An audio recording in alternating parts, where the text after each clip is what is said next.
오늘도 예배를 통해서 하나님 말씀하시는 시간이 되었으면 좋겠습니다. 계속해서 여호수아의 말씀 10번째 말씀으로 같이 나누기를 원합니다. 오늘 8장의 말씀으로 다시 시작하라는 제목으로 말씀 나누기를 원합니다. 먼저 8장 1절의 말씀을 같이 한번 읽겠습니다. 같이 읽습니다. 여호와께서 여호수아에게 이르시되 두려워하지 말라, 놀라지 말라. 군사를 다 거느리고 일어나 아이로 올라가라. 보라, 내가 아이의 왕과 그의 백성과 그의 성읍과 그의 땅을 다 내 손에 넘겨 주었으니. 아멘. 하나님은 변하지 않으십니다. 우리는 변하죠. 오늘 우리가 예배하고 있음에도 불구하고 내일 우리의 마음이 어떻게 변할지 알 수 없습니다. 그런데 하나님은 여전히 우리에게 언약하신 것, 약속하신 것을 변치 않으시는 신실하신 분이십니다. 여호수아 1장에 이미 여호수아에게 약속하셨습니다. 내가 발로 밟는 그 땅을 내가 이미 너에게 주었노라. 여호수아와 함께 하시는 말씀 가운데 여리고성 앞에서도 동일한 말씀을 하십니다. 여리고성의 왕과 백성들을 너의 손에 주셨다고 말씀합니다. 또 동일하게 지금 이 새로운 싸움을 준비하고 있는 여호수아와 이스라엘 백성에게 똑같이 말씀하십니다. 아이성에 있는 왕과 백성들을 너희에게 주셨다고 하나님은 말씀하십니다. 이것이 은혜입니다. 하나님은 변하지 않으십니다. 하나님은 약속을 반드시 이루시는 하나님이십니다. 그 하나님을 붙잡고 나아가는 것, 그것이 저와 여러분의 인생의 복인 것을 믿으시기를 주님의 이름으로 축원합니다. 예수님을 모른다고 배반하고 예수님이 모른다고 저주했던 그 베드로, 만약 그를 예수님께서 따라가서 다시 만나주시지 않았다면 베드로는 아마 영원히 주님을 떠날 수밖에 없었을 겁니다. 수제자인데 어떤 일이 있으면 항상 먼저 앞서던 베드로, 그리고 예수님을 사랑한다고 언제나 고백했던 그가 예수님 모른다고, 난 알지도 못한다고 그분을 저주했던 베드로, 어떻게 자신을 용서할 수가 있겠습니까? 하지만 주님은 그 마음을 아시고 끝까지 그를 따라가십니다. 그리고 그에게 사랑하냐고 물으시고 내 양을 먹이라고 하시고 내 양을 치라고 새로운 사명을 그에게 주십니다. 아마도 예수님이 찾아오시지 않았다면 베드로는 스스로 다시 주님께 돌아올 수 없었을 겁니다. 우리를 아시는 하나님께서 여전히 이 아침에도 우리에게 말씀하십니다. 우리가 연약한 것을 아십니다. 그리고 넘어지는 것을 아십니다. 그래서 여호수아에게 오늘 본문에 보니까 두려워하지 말고 놀라지 말고, 여전히 전쟁 앞에서 두려울 수밖에 없고 놀랄 수밖에 없는 것이 우리의 인생인 것을 아시고 하나님은 이 전쟁 가운데서 두려워하지 말라고 말씀하십니다. 저와 여러분이 새롭게 시작하는 이 코로나 이후의 삶 가운데, 우리가 준비하고 있는 이 모든 것 가운데 우리 안에 있는 두려움은 떠나가게 하시고 우리의 염려는 떠나가게 하시고 전능하신 하나님, 능력의 하나님을 바라볼 수 있는 저와 여러분이 되시기를 주님의 이름으로 축원합니다. 2절 후반부를 먼저 같이 한번 읽어보죠. 같이 읽습니다. 너는 아이성 뒤에 복병을 둘지니라 하시니. 8장에 보면 복병하라, 매복하라 같은 단어를 사용하시면서 여러 번 반복하십니다. 부모님들이 아이들에게 똑같은 말을 계속 반복하는 것을 아이들은 뭐라고 하죠? 잔소리라고 말을 합니다. 근데 부모님들은 왜 아이들한테 똑같은 말을 계속 하는 걸까요? 중요하기 때문에 그렇습니다. 하나님은 지금 8장에 매복하라, 그리고 엎드리라, 그리고 복병하라, 이 말씀을 여러 번 반복하십니다. 우리가 알고 있는 여리고성의 전투는 달랐습니다. 대낮에 여리고성을 한 바퀴씩 도는 거였습니다. 그것도요, 나팔을 불면서 이스라엘 백성이 이 땅에 들어왔다는 것을 선전포고하는 보이는 전쟁이었습니다. 그런데 하나님은 아이성 전투를 명하시면서 밤에 몰래 가서 엎드리는, 매복하는 전쟁이라고 선포하십니다. 지금 하나님은요, 우리의 인생 가운데서 다시 시작하기를 원하고 다시 일어나기를 원하는 우리들에게 이렇게 말씀하시는 겁니다. 그 전쟁에 이기려면 무릎 꿇어 엎드려라. 저와 여러분이 할 수 있는 것이 바로 그것입니다. 여러분은 어떤 능력으로 새로운 전쟁에 임하기를 원하십니까? 여러분, 하나님의 사랑이 무엇인가요? 저와 여러분을 사랑하셔서 우리를 구원하시기 위해서 하나님은 자신의 아들을 이 땅에 보내십니다. 그 예수님은요, 하늘의 보좌, 하늘의 그 자리를 내려놓으시고 가장 낮은 인간의 몸으로 오셨습니다. 흙의 몸을 입으시고 이 땅에 오셨습니다. 전능하신 하나님이 이 흙집 속에 들어오셔서 가장 낮은 모습으로 우리를 섬기셨습니다. 십자가가 바로 그분의 섬기심입니다. 가장 천하고 가장 낮고 가장 고통스럽고 가장 저주스럽고 수치스러운 십자가를 지심으로 우리 앞에 엎드리셨습니다.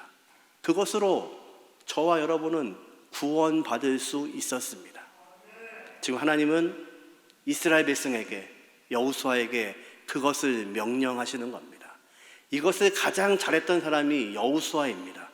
여호수아는 이 아이성 첫 번째 전쟁에서 하나님께 묻지 않고 전쟁을 했습니다. 그런데 36명의 전사자를 얻게 됩니다. 그리고 실패합니다. 아니 여러분, 전쟁에서 그 많은 군대를 이끌고 가서 36명이 죽은 게 큰 손실이 아니잖아요. 근데 여호수아는 단번에 하나님의 뜻이 아닌 것을 알았습니다. 그리고 그가 어떻게 했는지 한번 말씀을 찾아보죠. 7장 6절의 말씀입니다. 같이 한번 읽어보겠습니다. 여호수아가 옷을 찢고 이스라엘 장로들과 함께 여호와의 궤 앞에서 땅에 엎드려 머리에 티끌을 뒤집어 쓰고, 아멘. 이것이 진정한 매복입니다. 땅에 바싹 엎드리는 겁니다. 그리고 티끌을 뒤집어 쓰고 하나님 앞에 가장 낮은 자세로 묻고 있는 겁니다. 하나님, 무엇이 잘못되었습니까? 예, 잘못되었습니다. 하나님 말씀하지 않으셨는데 그들이 행동하고 있는 겁니다. 이 전쟁은 하나님의 전쟁인데도 불구하고 인간의 전쟁인 줄 착각하고 있는 겁니다. 여리고성처럼 큰 성에 싸우는 것이 아니니까, 10분의 1밖에 안 되는 작은 성이니까 다 올라가지 않아도 이길 거라고 착각했습니다. 여리고성 무너질 때 이스라엘 백성은 한 것이 아무것도 없습니다. 하나님이 하셨습니다. 근데 착각하는 겁니다. 내가 한 줄로. 저와 여러분은 착각하시면 안 됩니다. 하나님이 전쟁하시는 분이십니다. 하나님이 저와 여러분의 인생을 이끌어 가시는 분은 하나님이십니다. 그리고 이 전쟁 가운데서 이기게 하시는 분은 우리가 아니고 전능하신 하나님이심을 믿으시기를 주님의 이름으로 축원합니다. 지금 하나님은 이스라엘 백성과 여호수아에게 지금 그것을 묻고 계시는 겁니다.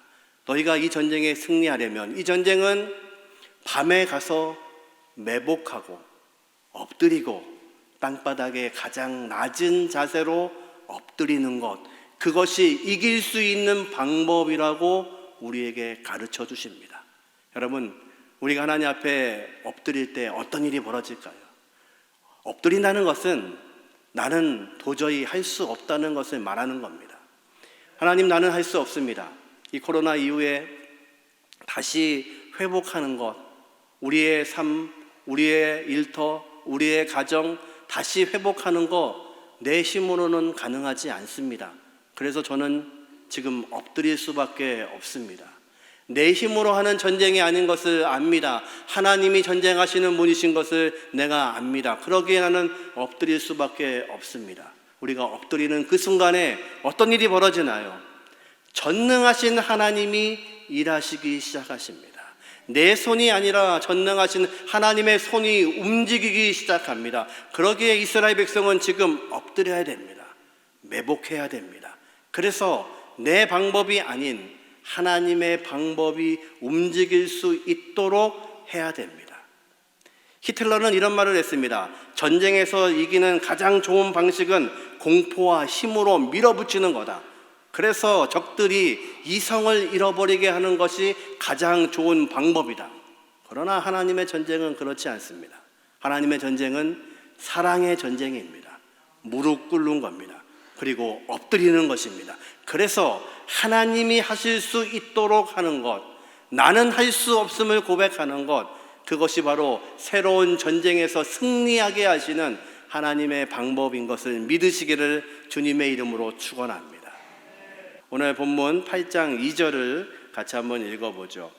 너는 여리고와 그 왕들에게 행한 것 같이 아이와 그 왕에게 행하되 오직 거기서 탈취한 물건과 가축은 스스로 가지라.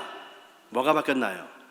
이스라엘 백성이 여리고성을 함락할 때에는 하나님이 모든 것을 진멸, 헤렘 하나님께 드리라고 말씀합니다. 그 땅에 살아있는 모든 사람들, 그리고 왕들, 그리고 그곳에 있는 모든 물건 하나님의 것이기 때문에 손대지 말라고 하십니다. 근데 아이성 전투에서는 바뀌었습니다. 그 땅에 있는 사람들, 왕들은 진멸하되 그곳에 있는 물건들은 어떻게 하라고요? 스스로 가지라고 말씀하십니다. 아간이 이걸 알았으면 범죄하지 않았을 텐데, 우리 인생은요 하나님의 손에 달려 있습니다. 하나님은요 우리의 필요와 우리의 약함을 아시는 분이십니다. 그러게 이제 하나님께 여리고성 첫 번째 전쟁, 첫 번째 성 하나님의 것임을 인정하며 하나님께 드렸다면 이제 아이성에 있는 모든 물건들은 너희가 가지라고 말씀하시고 누리라고 말씀하시고 그것이 하나님의 은혜라고 말씀하시는 겁니다. 저와 여러분을 아시는 하나님께서는 우리의 전쟁 가운데 우리의 모든 필요를 알고 계시고 우리의 삶을 아시고 저와 여러분을 너무도 잘 아시는 하나님이십니다. 하나님은요 아브라함에게 이스라엘 백성이 애굽에서 종살이 400년 이상을 할 것을 미리 말씀하셨습니다. 한번 찾아볼까요? 창세기 15장 13절 말씀입니다. 같이 한번 읽어보죠. 여호와께서 아브라함에게 이르시되 너는 반드시 알라. 내 자손이 이방에서 객이 되어 그들을 섬기겠고 그들은 400년 동안 내 자손을 괴롭히리라. 하나님은 미리 말씀하셨습니다. 네 민족이, 네 후손들이 애굽에서 종살이 400여 년을 할 거를 말씀하셨습니다. 그런데요 그 종살이가 공짜가 아니라고 하나님은 미리 말씀하셨습니다. 14절 같이 한번 읽어보죠. 그들이 섬기는 나라를 내가 징벌할지며 그 후에 내 자손이 큰 재물을 이끌고 나오리라. 공짜가 아니라 그냥 종살이 하는 게 아니라 반드시 나올 때에 내가 그들에게 큰 재물을 주시겠다고 약속하셨습니다. 진짜 그게 이루어졌나 한번 확인해 볼까요? 출애굽기 12장입니다. 35절 36절 같이 한번 읽어보죠. 이스라엘 자손이 모세의 말대로 하여 애굽 사람에게 은, 금, 패물과 의복을 구하매 여호와께서 애굽 사람들에게 이스라엘 백성에게 은혜를 입히게 하사 그들이 구하는 대로 주게 하심으로 그들이 애굽 사람의 물품을 취하였더라. 아멘. 공짜가 하나도 없죠. 하나님은 계획해 놓으셨습니다. 마지막 10번째 재앙이 떨어지자 애굽 사람들이 바로를 향하여서 외치기 시작합니다. 이스라엘 백성들을 빨리 내보내라. 여기 뒀다가는 우리 자녀가 다 남아나지 않겠다. 그래서 모세는 말합니다. 애굽 사람들에게 너희가 원하는 대로 은, 금, 의복 달라는 대로 요구해라. 그랬더니요 그들이요 너희만 나간다면 못 줄 게 없다는 겁니다. 그래서 빨리 나가라고 가지고 있던 요구하는 대로 금과 은과 의복을 주어서 그들이 아브라함에게 약속하신 대로 큰 재물을 가지고 애굽에서 나왔습니다. 여러분 하나님의 역사는 하나님의 모든 계획 속에는 거저되는 것이 하나도 없습니다. 저와 여러분의 모든 것들을 아시는 분이 이미 준비하십니다. 어쩌면 새로운 출발을 준비하면서 우리 마음 가운데 힘든 부분이 있으실 겁니다. 너무 억울해서 지난 2년간의 삶이 너무 억울해서 그렇게 무너지는 내 일터를 바라보면서 너무 억울하고 힘이 들어서 이거 제가 감당할 수가 없습니다. 그렇게 말씀하시는 분이 계실 겁니다. 그런데 여러분, 하나님은 여러분의 모든 것을 아십니다. 여러분의 무너졌던 그 마음도 아시고, 여러분의 잃어버린 물질도 아시고, 여러분이 어떤 것이 필요한지도 아시는 분이 전능하신 하나님이십니다. 시편 56편에는 이렇게 말씀합니다.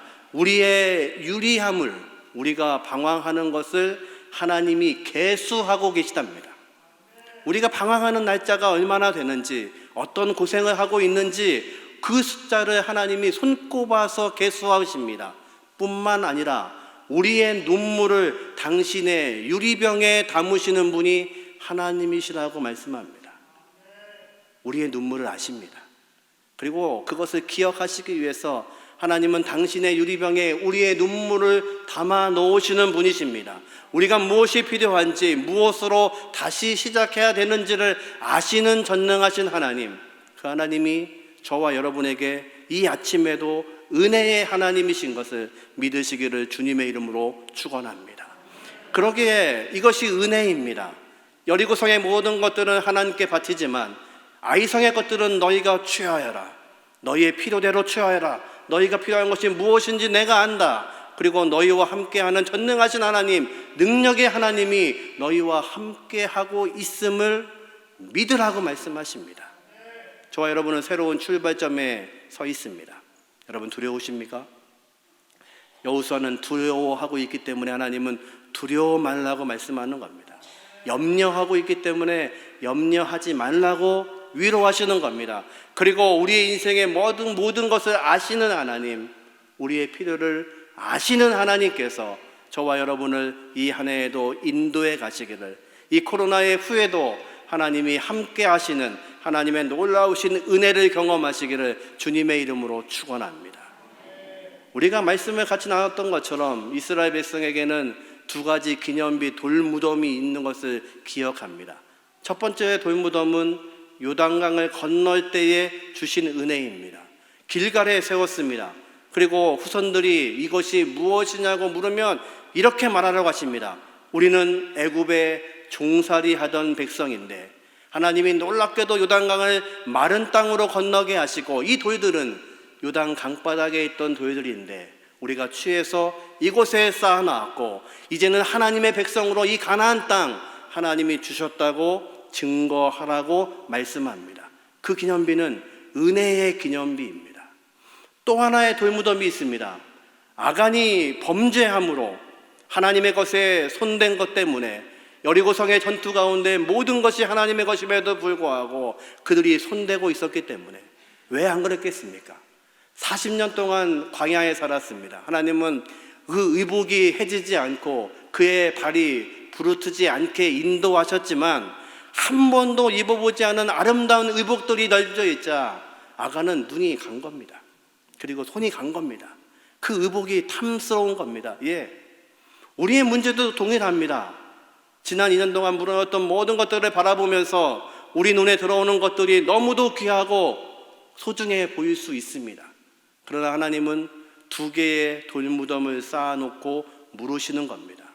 길갈에 세우는 하나님의 은혜를 선택할 것이냐, 아간이 선택하여서 하나님의 것을 취하고 이제 무덤이 되어버린 아골 골짜기의 그 돌무덤을 너희가 택할 것인가?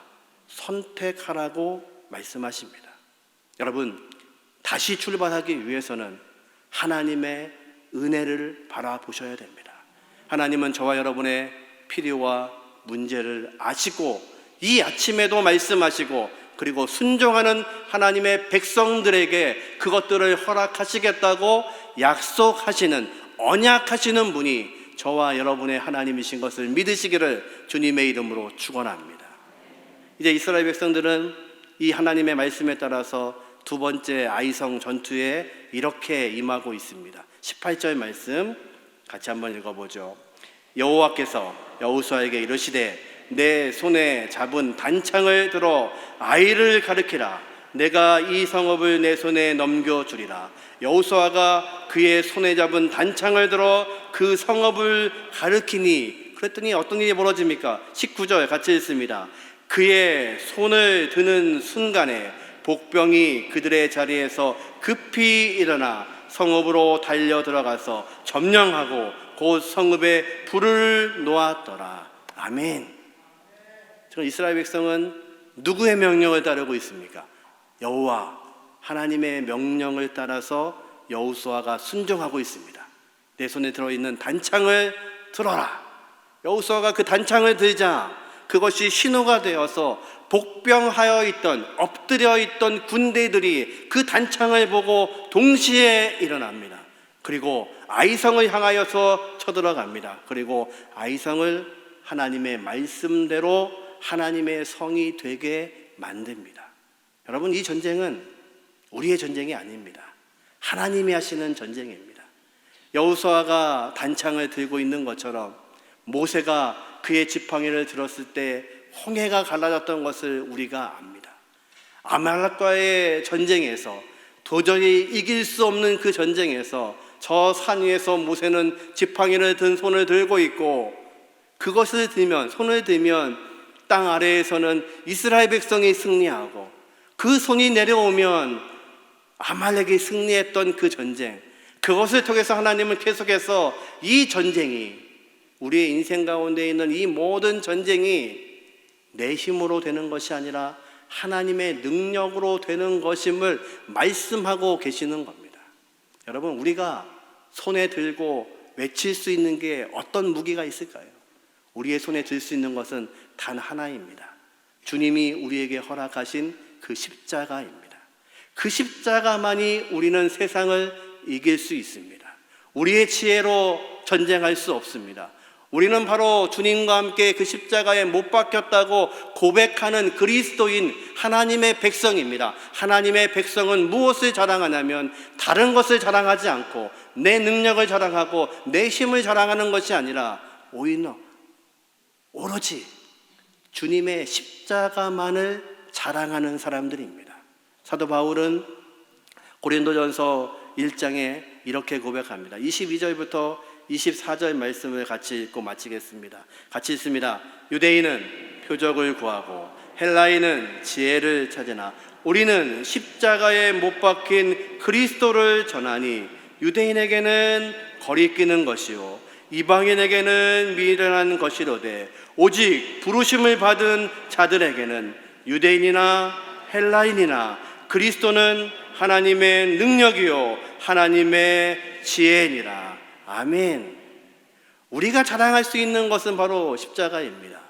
세상은 그 십자가를 보고 조롱하기도 하고 그리고 무시하기도 합니다. 그러나 우리는 이렇게 고백합니다. 주님과 함께 그 십자가에 내가 죽었고 다시 한번 주님과 함께 다시 부활한 것이 나의 십자가라고 외칩니다.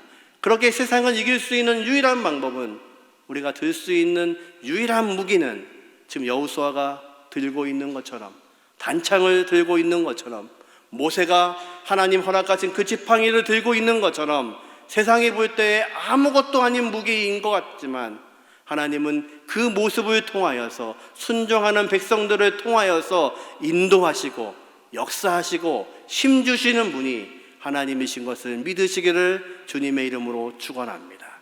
우리가 자랑할 수 있는 것, 우리의 능력은 그 십자가밖에 없습니다. 새로운 시작점에 저와 여러분은 서 있습니다. 여러분은 어떻게 이 전쟁에서 승리하기를 원하십니까? 오늘 이 아침에 하나님은 말씀하십니다.